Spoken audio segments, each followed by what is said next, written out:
Hello students, अस्सलाम वालेकुम वरहमतुल्लाहि वबरकातुहू। मैं आपका ट्यूटर सज्जाद हुसैन।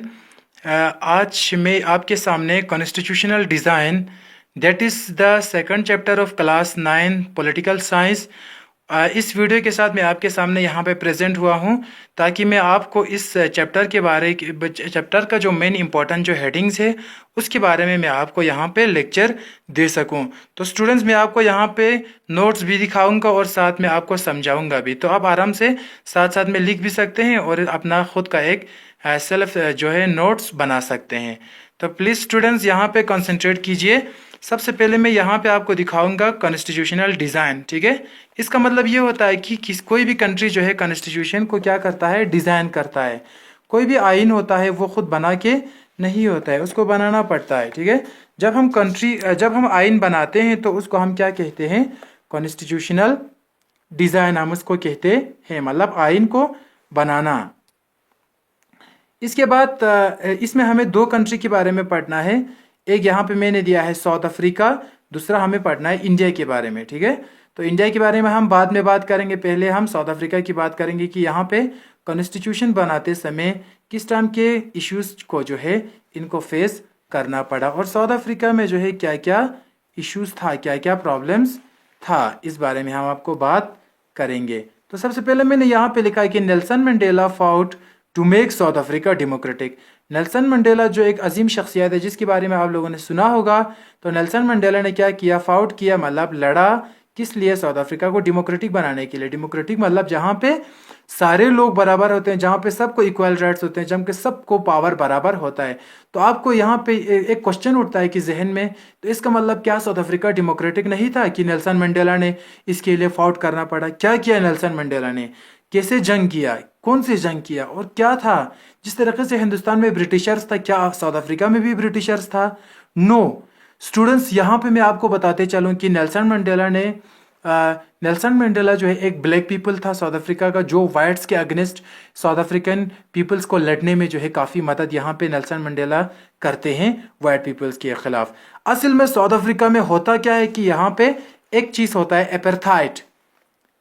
एपरथाइड का मतलब क्या है कि साउथ अफ्रीका में जो ब्लैक्स था उनके ऊपर काफी जुल्म था वाइट्स का, ठीक है। तो जो ब्लैक पीपल्स थे, ना तो उनको एजुकेशन का हक था, ना तो उनको पढ़ने का हक दिया जाता था, ना तो उनको खेलने का हक दिया जाता था। सारे जो राइट्स हैं वो वाइट्स को था। वाइट्स जो हैं वो ब्लैक्स के ऊपर साउथ अफ्रीका में बहुत ज्यादा जुल्म करते थे। तो स्टूडेंट्स, यहाँ पे मैं आज आपको बताऊंगा कि non whites were forbidden from living in a white areas, they could work there only if they had a permit. जो नॉन वाइट्स हैं, जो मतलब गोरे नहीं हैं, जो काले हैं, ठीक है, यहाँ पे बेचारे इंसान के कलर के साथ नाइंसाफी होता था।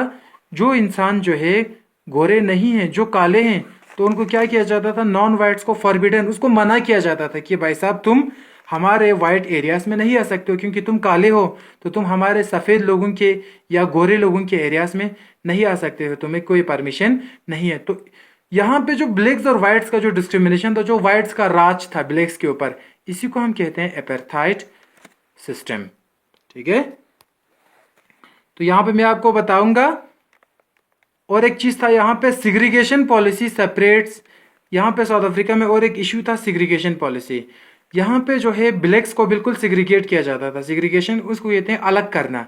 इन बेचारे ब्लैक्स को जो है सेपरेट ट्रेन्स था, अलग टॉयलेट था, अलग स्कूल्स था। भाई साहब तुम लोग ब्लैक हो, तुम हमारे स्कूल में, हमारे ट्रेन में, हमारे ऑफिस में नहीं आ सकते हो, तुम्हारा अलग ऑफिस है, ठीक है। तो वाइट्स जो है इनको काफ़ी मतलब सताता था। Blacks and whites had separate churches. Blacks और वाइट्स का क्या है, सेपरेट चर्च है। इन दोनों का अलग अलग गिरजाघर है पूजा पाठ करने का, क्रिश्चियंस का। Blacks could not form association और protest against the terrible treatment. अब इतना सब कुछ होने के बाद अगर कोई बेचारा ब्लैक इंसान वो प्रोटेस्ट करना चाहेंगे तो वो प्रोटेस्ट नहीं कर सकता है, किसके खिलाफ, against the terrible treatment, whites के खिलाफ। Those who protested are sent to jail. अगर कोई वाइट्स के खिलाफ आवाज उठाता है तो उस बेचारे को जेल में भेज दिया जाता था। The non whites did not have voting rights. अब जो नॉन वाइट्स था, जो ब्लैक पीपल्स था, उनको कोई भी वोटिंग राइट्स भी नहीं था। The white continuously suppressed the black in South Africa। अब जो वाइट्स था इनका जुल्म जो है धीरे धीरे बढ़ता जा रहा था। सप्रेस इट मीन्स दबाना, दबा के रखना, किसी को प्रेशर में दबा के रखना। But the blacks always protested against the whites, लेकिन ब्लैक्स ने भी क्या किया, धीरे धीरे करके वो वाइट्स के खिलाफ प्रोटेस्ट करने में अपने आप को जो है काफ़ी अपने प्रोटेस्ट शुरू किया।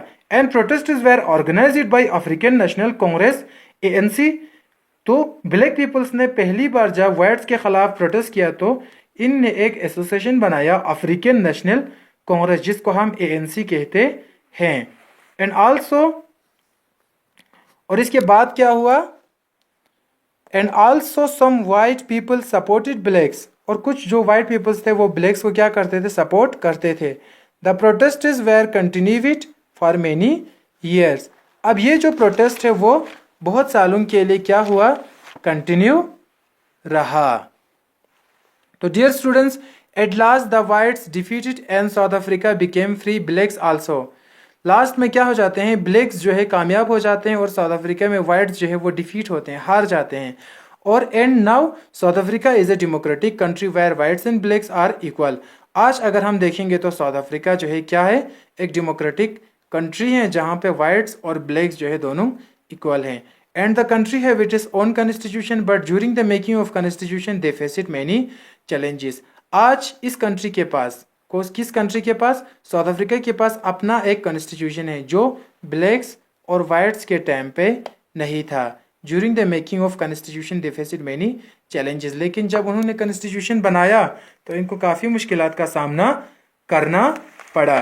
तो डियर स्टूडेंट्स, आज के लिए इतना ही काफ़ी है। आज इस वीडियो से आप आराम से यहाँ से लिख भी सकते हैं और नोट्स बना सकते हैं। आप इसको जो है एक एक करके स्टेप वाइज पढ़िए। इस चैप्टर में मैं आपको ये समझाऊंगा कि साउथ अफ्रीका में क्या हुआ था और इसके बाद इंडिया में क्या हुआ था और कैसे एक कॉन्स्टिट्यूशन जो है दोनों कंट्रीज में डिज़ाइन किया था। तो आज के वीडियो के लिए इतना ही काफ़ी है। मैं उम्मीद करता हूँ कि आपको कॉन्स्टिट्यूशनल डिज़ाइन जो चैप्टर 2 है पॉलिटिकल साइंस 9 का आपको समझ में आया होंगे। इसमें मैंने आपको साउथ अफ्रीका के बारे में बताया जहाँ पे ब्लैक्स और वाइट्स का जो है क्या था, डिस्क्रिमिनेशन था।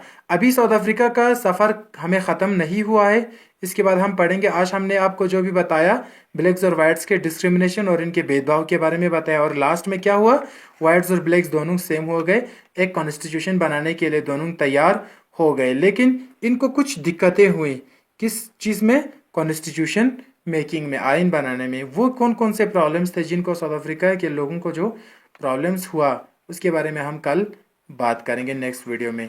तब तक के लिए अपने ट्विटर सजाद हुसैन को इजाज़त दीजिए और खुदा हाफिज़ टिल द नेक्स्ट वीडियो।